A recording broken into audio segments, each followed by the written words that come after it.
Good morning to everyone.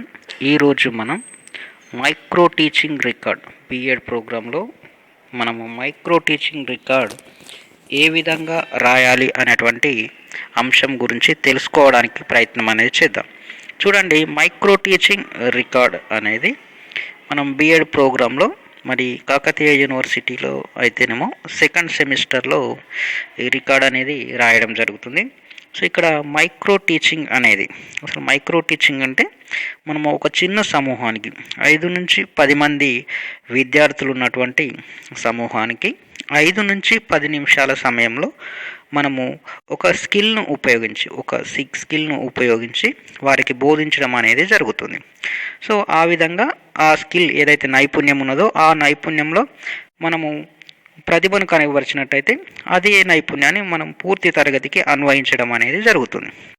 So ఇక్కడ తక్కువ సమయంలో తక్కువ మంది విద్యార్థులకు బోధించినప్పుడు మరి విద్యార్థులు ఆ స్టూడెంట్ టీచర్స్ ఎవరైతే ఉన్నారో వాళ్ళు ఆ స్కిల్లో మరి భయం లేకుండా మరి ఆ స్కిల్లో నైపుణ్యం సాధించడానికి అవకాశం అనేది ఉంటుంది.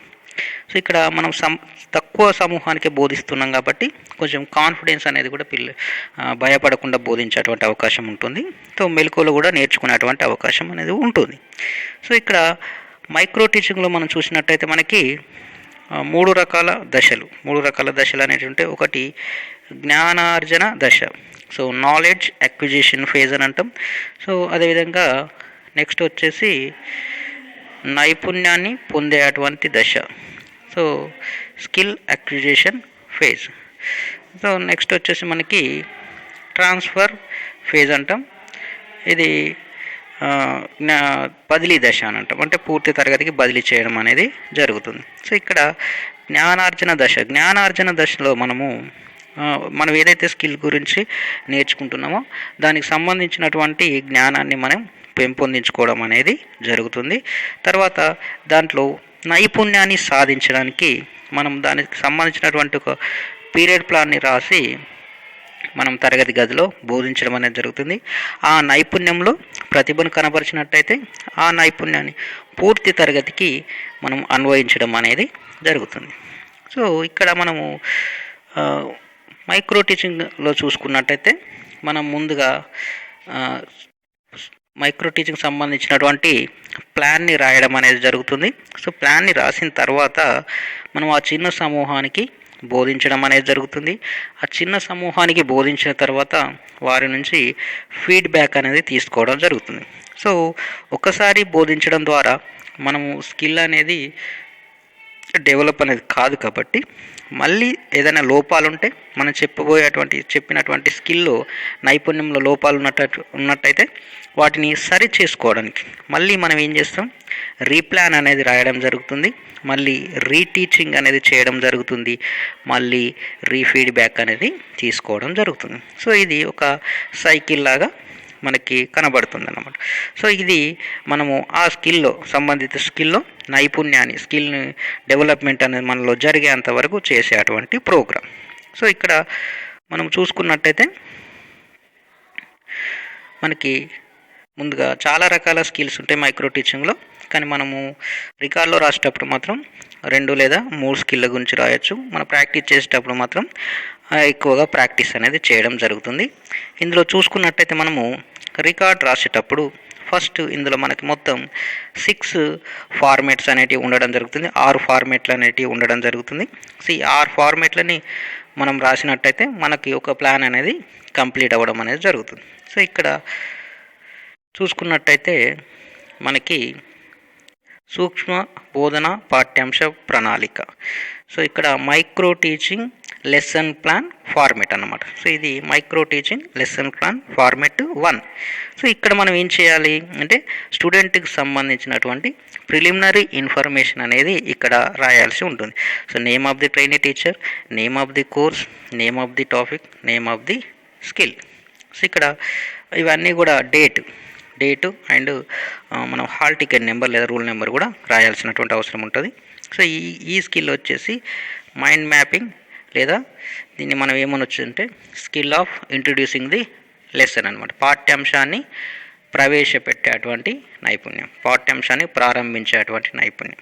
సో ఇక్కడ ఈ నైపుణ్యానికి సంబంధించినటువంటి వివరణ అనేది ఇక్కడ మనము రాయాల్సి, అంటే ఏ నైపుణ్యం అయితే ఉందో ఆ నైపుణ్యానికి సంబంధించి మనం కొంచెం ఎక్స్ప్లెనేషన్ అనేది ఇక్కడ ఇవ్వాల్సి ఉంటుంది. దాని యొక్క ఇంపార్టెన్స్ అనేది మనము ఇక్కడ ఇవ్వాలి.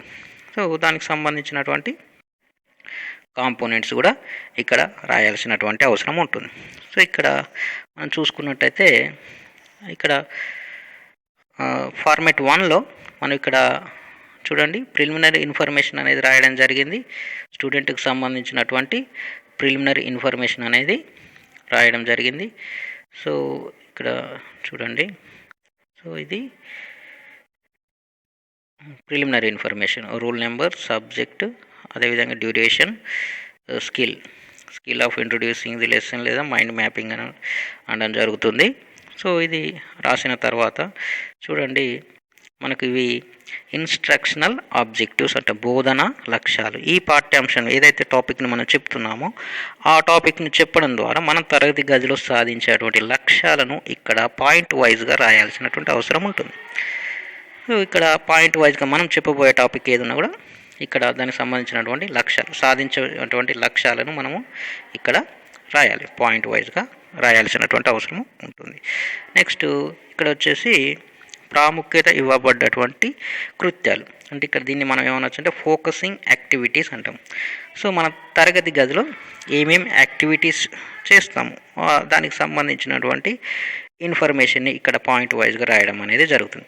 అంటే మనం మైండ్ మ్యాపింగ్ అనేది చేస్తాం, వెళ్ళంగానే పిల్లల్ని క్వశ్చన్స్ అడగడం జరుగుతుంది, మనం క్లాస్ రూమ్లో టీచింగ్ లెర్నింగ్ మెటీరియల్స్ని ఉపయోగించడం అనేది జరుగుతుంది. కాబట్టి ఇవి ఫోకసింగ్ యాక్టివిటీస్ అని అనడం జరుగుతుంది.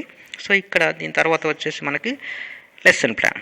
సో ఇక్కడ చూసినట్టయితే మనకి ఒకటి serial number, steps, content, teaching learning process, TLM and blackboard work. So ఇవి దీని తర్వాత ఇది వచ్చేసి కాంపోనెంట్స్ అంట.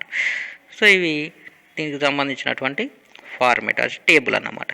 ఇక్కడ మనం ఫస్ట్ చేసేటువంటి పని ఏంటి అని అంటే ఇక్కడ పాఠాన్ని ఇంట్రడ్యూస్ చేసేటప్పుడు మనం ఏం చేస్తాం, పిల్లల్ని సాధారణంగా మార్నింగ్ మన క్లాస్కి వెళ్ళిన తర్వాత పిల్లల్ని గ్రీటింగ్ అంటాం, పలకరించడం అనేది జరుగుతుంది, పిల్లల్ని విజ్ చేయడం అనేది జరుగుతుంది. పిల్లల్ని విజ్ చేసిన తర్వాత ఇక్కడ మైండ్ మ్యాపింగ్ అంటే ఏదైనా ఒక కీవర్డ్ని ఇచ్చి దానికి సంబంధించినటువంటి ప్రశ్నలు పిల్లలని అడగాలి.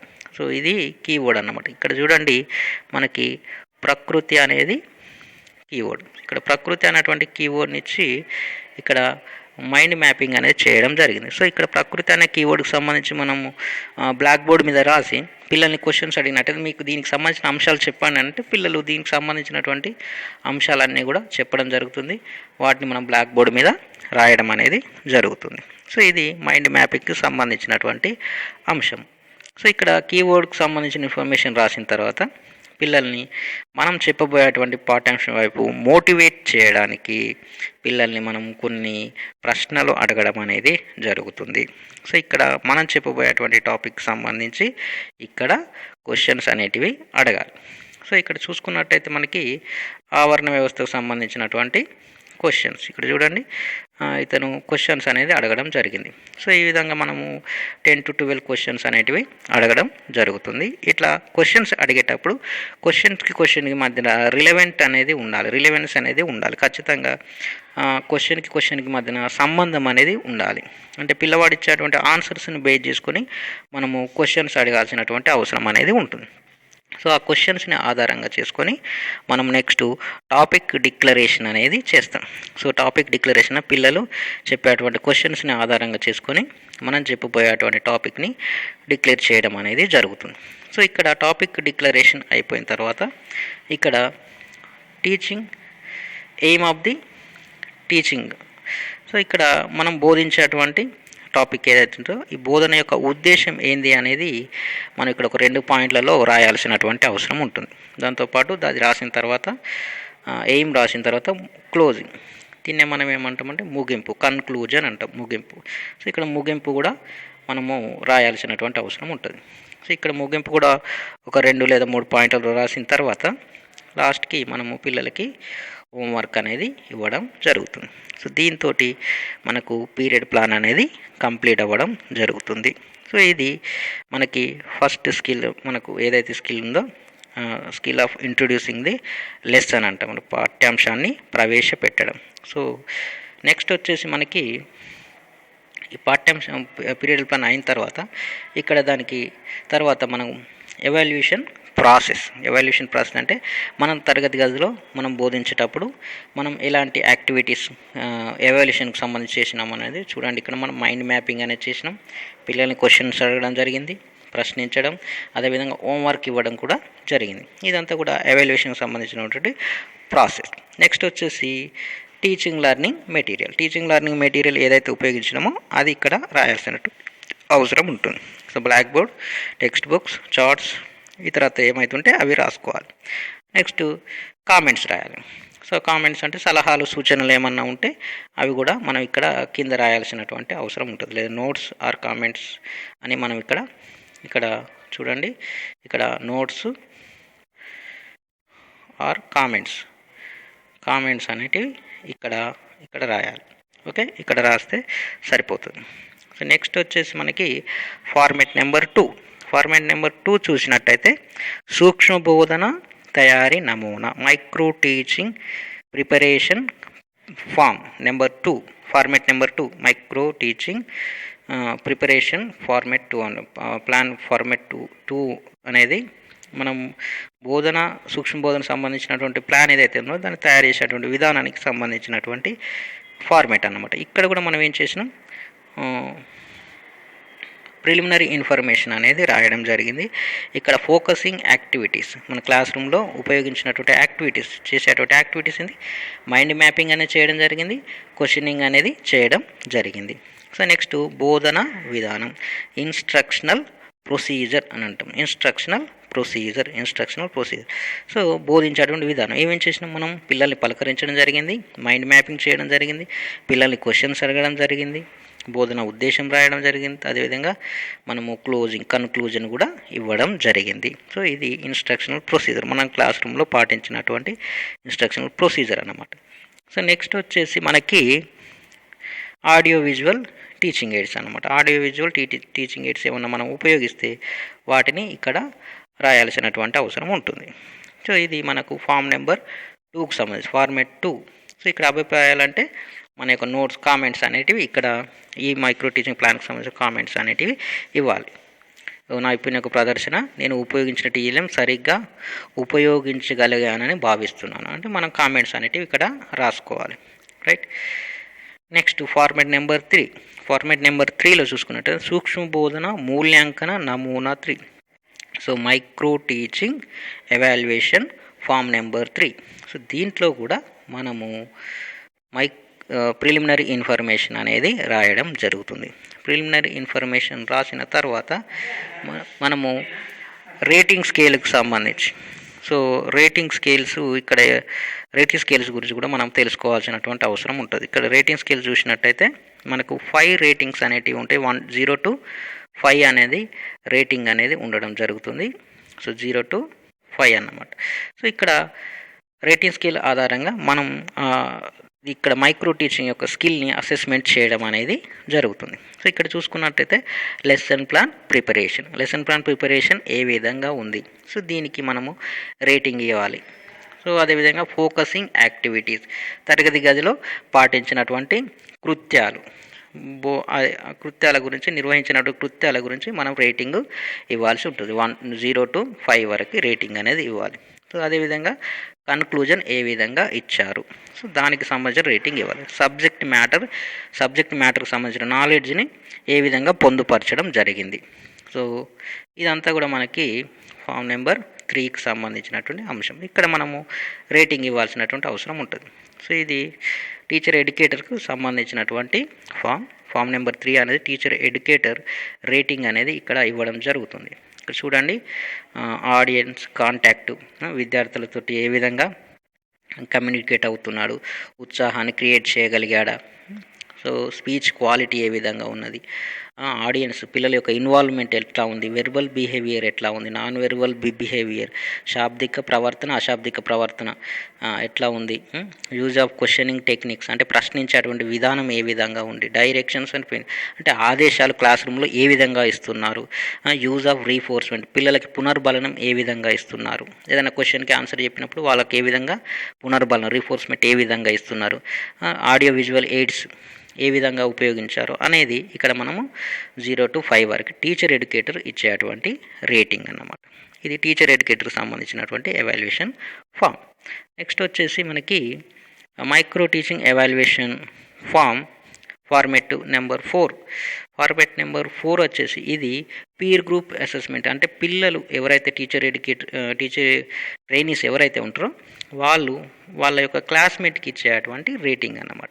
సో ఇక్కడ కూడా చూసుకున్నట్టయితే మనకి లెసన్ ప్లాన్ ప్రిపరేషన్కి సంబంధించి focusing activities, first skill behaviour, second skill behaviour, conclusion, subject matter. So మీరు ఫస్ట్ సారి క్లాస్ చెప్తున్నారంటే సెకండ్ స్కిల్ బిహేవియర్ ఇక్కడ ఏమీ ఇవ్వకూడదు, ఫస్ట్ స్కిల్ కాబట్టి ఫస్ట్ స్కిల్కి రేటింగ్ ఇవ్వాలి. రీటీచింగ్ చేసేటప్పుడు ఇక్కడ సెకండ్ స్కిల్కి రేటింగ్ అనేది ఇవ్వాల్సి ఉంటుంది. సో ఫస్ట్ సారి బోధిస్తే ఇక్కడ సెకండ్ స్కిల్ బిహేవియర్ మనం ఎలాంటి రేటింగ్ అనేది ఇవ్వం, సెకండ్ సారి దాన్నే బోధిస్తే మనం సెకండ్ స్కిల్ బిహేవియర్కి రేటింగ్ అనేది ఇస్తాం. సో ఇవి దాదాపు మనకు 4 ఫార్మెట్ 4కి సంబంధించి 4 రేటింగ్ స్కేల్స్ అనేటివి పెట్టాల్సినటువంటి అవసరము ఉంటుంది. ఫార్మెట్ 4కు సంబంధించి ఇది పీర్ గ్రూప్ అసెస్మెంట్ అన్నమాట. ఇది పిల్లలు మీ క్లాస్మేట్స్ ఎవరైతే ఉంటారో వాళ్ళకు సంబంధించినటువంటి రేటింగ్ స్కేల్. నెక్స్ట్ వచ్చేసి మనకి Flanders analysis table Flanders interaction analysis table ఏదైతే ఉందో దాంతో పిల్లలకు స్టూడెంట్ టీచర్ ఎవరైతే క్లాస్ చెప్తున్నారో అతని యొక్క బిహేవియర్ని మనం అసెస్మెంట్ చేయాల్సినటువంటి అవసరం ఉంటుంది. సో ఇక్కడ ప్లాండర్స్ పరస్పర చర్య విశ్లేషణ చూసుకున్నట్టయితే ఇక్కడ టీచర్ టాక్కి సంబంధించి 7 కేటగిరీస్ ఉంటాయి, స్టూడెంట్ టాక్కి సంబంధించి 2 కేటగిరీస్ ఉంటాయి, అండ్ సైలెన్స్ అండ్ కన్ఫ్యూజన్కి సంబంధించి 1 కేటగిరీ. టోటల్ 10 కేటగిరీస్ సంబంధించినటువంటి అంశాలను మనం తరగతి గదిలో మనం అసెస్మెంట్ చేయాల్సినటువంటి అవసరము ఉంటుంది. సో ఇక్కడ చూసుకున్నట్టయితే మరి ఆ 10 ఏమేమని మనం ఒకసారి చూసినట్టయితే ఇక్కడ టీచర్కి సంబంధించి మనకు 7 ఉంటాయని చెప్పుకున్నాం. సో ఫస్ట్ 1 వచ్చేసి ఉద్వేగాలను అంగీకరించడం, యాక్సెప్ట్ ఫీలింగ్ అన్నమాట. పిల్లల యొక్క ఫీలింగ్ని మనం అర్థం చేసుకోవాలి, యాక్సెప్ట్ చేయాల్సినటువంటి అవసరం ఉంటుంది. ఏదైనా క్వశ్చన్కి ఆన్సర్ చెప్పినప్పుడు తప్పు ఆన్సర్ చెప్పినా సరైన ఆన్సర్ చెప్పినా వాళ్ళ యొక్క ఫీలింగ్ని మనము యాక్సెప్ట్ చేయాలి. సో అలా క్వశ్చన్ పిల్లలు ఆన్సర్ చేసినట్టయితే వాటిని కేటగిరీ నెంబర్ 1 కింద తీసుకోవడం జరుగుతుంది. పిల్లల్ని మనం ఏదైనా పొగిడినట్టయితే ప్రోత్సహించినట్టయితే కేటగిరీ నెంబర్ 3 కింద తీసుకోవాల్సి ఉంటుంది. అదేవిధంగా పిల్లలకు సంబంధించిన భావాలను మనం ఏమైనా అంగీకరించినట్టయితే కేటగిరీ నెంబర్ 4 కింద తీసుకోవాలి. పిల్లల్ని మనం ఏదైనా క్వశ్చన్ అడిగితే టీచర్ క్వశ్చన్ అడిగినట్టయితే కేటగిరీ నెంబర్ 4ని తీసుకోవడం జరుగుతుంది. సో ఇదంతా వచ్చి టీచర్ యొక్క డైరెక్ట్ పరోక్ష సంభాషణ, టీచర్ యొక్క ఇండైరెక్ట్ టాక్ కిందికి వస్తుంది. ఈ 4 కేటగిరీస్ని కలిపి టీచర్ యొక్క ఇండైరెక్ట్ టాక్ కిందికి వస్తుంది. నెక్స్ట్ ప్రత్యక్ష సంభాషణ అంటే టీచర్ క్లాస్ చెప్పడం, ఉపన్యాసించడం కేటగిరీ 5 కిందికి వస్తుంది. పిల్లలకి మార్గనిర్దేశనం చేసినట్టయితే కేటగిరీ నెంబర్ 6కి వస్తుంది. పిల్లల్ని క్రిటిసైజ్ చేసినట్టయితే కేటగిరీ నెంబర్ 4కి వస్తుంది. పిల్లలను తిట్టడం కానీ క్రిటిసైజ్ చేస్తూ మాట్లాడడం కానీ కేటగిరీ నెంబర్ 7 కిందికి వస్తుంది. ఇది ఈ 3 కేటగిరీస్ 6, 5, 6, 7ని కలిపి టీచర్ యొక్క డైరెక్ట్ టాక్ కింద మనం తీసుకోవడం అనేది జరుగుతుంది. నెక్స్ట్ వచ్చేసి మనకి స్టూడెంట్కి సంబంధించినటువంటి టాక్ అంటే పిల్లలు సంభాషణ సంబంధించి ఇందులో 2 కేటగిరీస్ ఉంటాయి. రెండిట్లో ఒకటి విద్యార్థి ప్రతిస్పందన భాషణం, విద్యార్థి చొరవతో భాషణం. విద్యార్థి చొరవతో అంటే పిల్లలే చొరవ తీసుకొని టీచర్ని క్వశ్చన్స్ అడిగినట్టయితే దాన్ని కేటగిరీ నెంబర్ 9 కింద తీసుకుంటాం. లేదా పిల్లలు క్వశ్చన్ అడిగినప్పుడు మాత్రమే ఆన్సర్ చెప్పినట్టయితే కేటగిరీ నెంబర్ 8 కింద తీసుకోవడం అనేది జరుగుతుంది. సో నెక్స్ట్ వచ్చేసి మనకి కేటగిరీ నెంబర్ 10 చూసినట్టయితే కేటగిరీ నెంబర్ 10 వచ్చేసి నిశ్శబ్దం లేదా గందరగోళం అంటే సైలెన్స్ లేదా కన్ఫ్యూజన్ కింద తీసుకోవడం జరుగుతుంది. ఈ 10 అంశాలను మనం క్లాస్ రూమ్లో మనము టీచర్ క్లాస్ చెప్తా ఉంటే స్టూడెంట్ టీచర్ ఎవరైతే ఉన్నారో ట్రైనీ టీచర్ అతను క్లాస్ చెప్తా ఉంటే ఈ 10 అంశాలను కూడా మనము అసెస్మెంట్ చేయాల్సి ఉంటుంది. మరి ఈ 10 అంశాలను కూడా ప్రతి 3 సెకండ్స్కి ఒకసారి మనము అసెస్మెంట్ అనేది చేయాలి. ప్రతి 3 సెకండ్స్కి ఒకసారి అసెస్మెంట్ చేసి ఇలా మ్యాట్రిక్స్ టేబుల్ని తయారు చేయాల్సి ఉంటుంది. సో ఇక్కడ ఫస్ట్ జీరో వచ్చినప్పుడు మనం ఇక్కడ ఎవరైనా కూడా క్లాస్లోకి ఎంటర్ అయినప్పుడు క్లాస్ సైలెంట్ ఉంటుంది కాబట్టి 10 తీసుకుంటాం. చివరన కూడా క్లాస్ నుంచి వెళ్ళిపోయేటప్పుడు 10 తీసుకుంటాం. అంటే 0 అన్నప్పుడు 10, క్లాస్ నుంచి వెళ్ళిపోయేటప్పుడు 10. ఇక్కడ మనం ఇది 6 మినిట్స్కి సంబంధించి ప్రతి 3 సెకండ్స్కి ఒక్కసారి బిహేవియర్ని అబ్జర్వ్ చేయడం జరుగుతుంది. అంటే 6 × 60 360 సెకండ్స్కి మనం ఇక్కడ బిహేవియర్ని అబ్జర్వ్ చేయాలి. సో ఇక్కడ 367 అంటే ప్రతి 3 సెకండ్స్కి ఒక్కసారి ఇక్కడ అబ్జర్వ్ అనేది చేస్తాం. ఇక్కడ చూడండి 3, 6, 9, 12, 15, 18, 21 అంటే ప్రతి 3 సెకండ్స్కి ఒక్కసారి ఇక్కడ నెంబరింగ్ అనేది ఇవ్వడం జరిగింది. ఇప్పుడు చెప్పుకున్నటువంటి 10 అంశాలు ఏవైతే ఉన్నాయో టీచర్ క్లాస్ చెప్తున్నారంటే 5. సో ఇట్లా 5 ఉందంటే క్లాస్ చెప్తున్నారు అని అర్థం.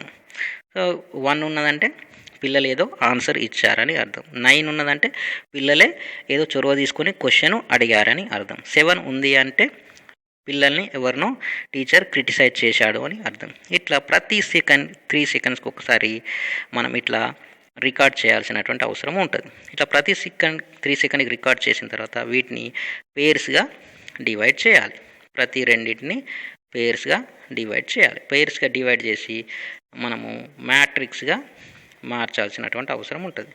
సో ఇక్కడ మ్యాట్రిక్స్గా మార్చిన తర్వాత ఈ మ్యాట్రిక్స్ టేబుల్లో ఈ డాటాని మొత్తం రికార్డ్ చేయాల్సినటువంటి అవసరం ఉంటుంది. ఫర్ ఎగ్జాంపుల్ చూడండి, ఇది 10, 8 ఇదొక పేర్ అనుకోండి.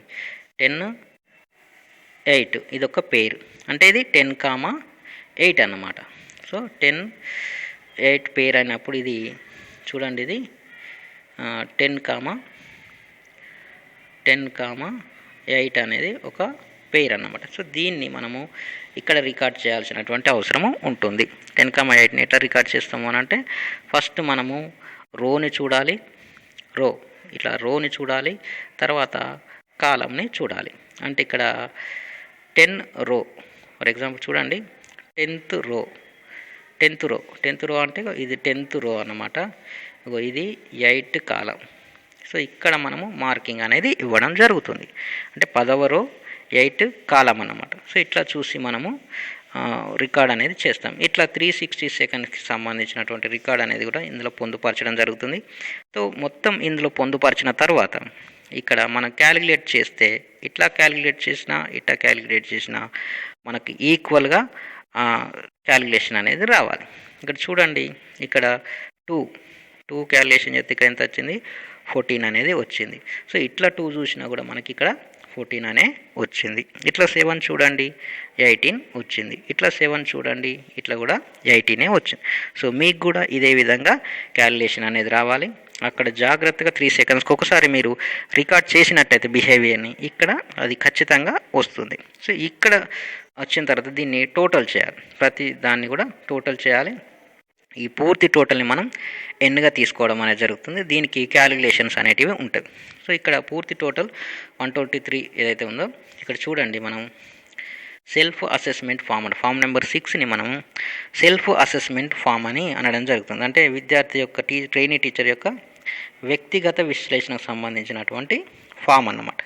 సో ఇక్కడ కూడా మనం ఏం చేస్తాం, ప్రిలిమినరీ ఇన్ఫర్మేషన్ అనేది రాస్తాం. ప్రిలిమినరీ ఇన్ఫర్మేషన్ రాసి ఉపాధ్యాయుని యొక్క ప్రవర్తన శాతాన్ని తీసుకున్నాం. ఉపాధ్యాయుని యొక్క ప్రవర్తన శాతం ఎలా వస్తుందంటే 1 నుంచి 7 వరకు ఉన్నటువంటి అంశాలన్నింటిని కూడా టోటల్ చేసి బై ఎన్ ఏదైతే ఉందో దాన్ని ఎన్ అంటే ఫర్ ఎగ్జాంపుల్ చూడండి, ఇక్కడ 1 నుంచి ఈ 1 నుంచి 7 వరకు ఈ 1 నుంచి 7 వరకు ఉన్నటువంటి అంశాలన్నీ కూడా టీచర్కి సంబంధించినటువంటి అంశాలు. ఈ 1 నుంచి 7 వరకు అన్నిటిని కూడా మనం ఇక్కడ టోటల్ చేయాలి. టోటల్ చేసి తర్వాత ఆ టోటల్ బై ఈ ఎన్ ఏదైతే ఉందో ఈ 123 ఉంది కదా, దీన్ని వేసినట్టయితే మనకు టీచర్ యొక్క బిహేవియర్ అనేది వస్తుంది. నెక్స్ట్ టీచర్ యొక్క ఇండైరెక్ట్ బిహేవియర్ కావాలంటే మనకు ఫస్ట్ 4 కేటగిరీస్ టీచర్ యొక్క ఇండైరెక్ట్ బిహేవియర్కి సంబంధించి. ఈ ఇండైరెక్ట్ బిహేవియర్లో ఈ 4 కేటగిరీస్ని టోటల్ చేసి బై 123 చేసినట్టయితే మనకి ఇండైరెక్ట్ టీచర్ యొక్క టాక్ అనేది వస్తుంది. అదేవిధంగా డైరెక్ట్ టాక్ రావాలంటే 5, 6, 7ని టోటల్ చేయాలి బై 123 చేస్తే టీచర్ యొక్క డైరెక్ట్ టాక్ అనేది వస్తుంది.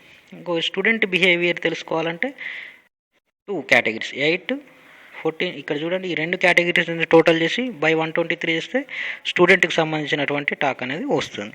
సో మనకు క్లాస్ రూమ్లో ఉన్న సైలెన్స్ కావాలంటే సైలెన్స్కి సంబంధించిన ఒకటే కేటగిరీ కాబట్టి 10 బై టోటల్ చేస్తే మనకి క్లాస్ రూమ్లో ఉన్నటువంటి సైలెన్స్ అనేది వస్తుంది. సో ఇది ఫామ్ నెంబర్ 6లో మనం సెల్ఫ్ అసెస్మెంట్ ఫామ్ అంటాం, దాన్ని కంప్లీట్ చేయాలి. దీంట్లో పిల్లలు ఎంతమంది స్టూడెంట్ టీచరు పేర్లతో పిల్లల్ని పిలవడం జరిగింది, ఊత పదాలు ఎన్నిసార్లు వాడడం జరిగింది, వర్బల్ రీఫోర్స్మెంట్ ఎన్నిసార్లు ఇచ్చారు, నాన్ వర్బల్ రీఫోర్స్మెంట్ ఎన్నిసార్లు ఇచ్చారు, ఇదంతా కూడా మనం అందులో రాయాల్సినటువంటి అవసరం ఉంటుంది. తర్వాత ఇది లర్నర్ సాటిస్ఫాక్షన్ ఫామ్, ఇది ఫార్మాట్ నెంబర్ 6 యాక్చువల్లీ ఇక్కడ 7 రాశారు కానీ యాక్చువల్లీ ఇది 6 ఫార్మాట్ నెంబర్ 6 ఇది. సో ఇక్కడ ప్రిలిమినరీ ఇన్ఫర్మేషన్ రాస్తాము, ఆ లర్నర్ యొక్క సాటిస్ఫాక్షన్లో సాటిస్ఫైయరా అన్సాటిస్ఫైయర్ అనేది ఇక్కడ రాయడం జరుగుతుంది. దానికి సంబంధించిన రీజన్స్ కూడా ఇక్కడ రాయడం అనేది జరుగుతుంది. ఇట్లా మనం 6 రకాల ఫార్మేట్స్ని రాసినట్టయితే మనకి ఒక్క పీరియడ్ ప్లాను అయినట్టుగా భావించడం అనేది జరుగుతుంది. నెక్స్ట్ ఇలాంటిదే ఇంకొక ప్లాన్ అనేది రీటీచింగ్లో మళ్ళీ రీప్లాన్ అనేది రాయడం జరుగుతుంది. ఇంకో టాపిక్ తీసుకుని లేదా ఇదే టాపిక్ తీసుకుని డిఫరెంట్గా రాయడం అనేది, ఇక్కడున్న లోపాలను సవరించుకుంటూ రాయడం అనేది జరుగుతుంది. ఓకే, ఇది మైక్రో టీచింగ్కి సంబంధించినటువంటి ఫార్మేట్ అన్నమాట. సో ఒక్కొక్క స్కిల్కి ఒక్కొక్క రకంగా ఉంటుంది ఫార్మేట్. ఇది వచ్చేసి మనకు స్కిల్ ఆఫ్ ఇంట్రొడ్యూసింగ్ అంటే పాఠాన్ని ప్రవేశపెట్టడానికి సంబంధించినటువంటి ఫార్మేట్కి సంబంధించినటువంటి అంశం. Thank you.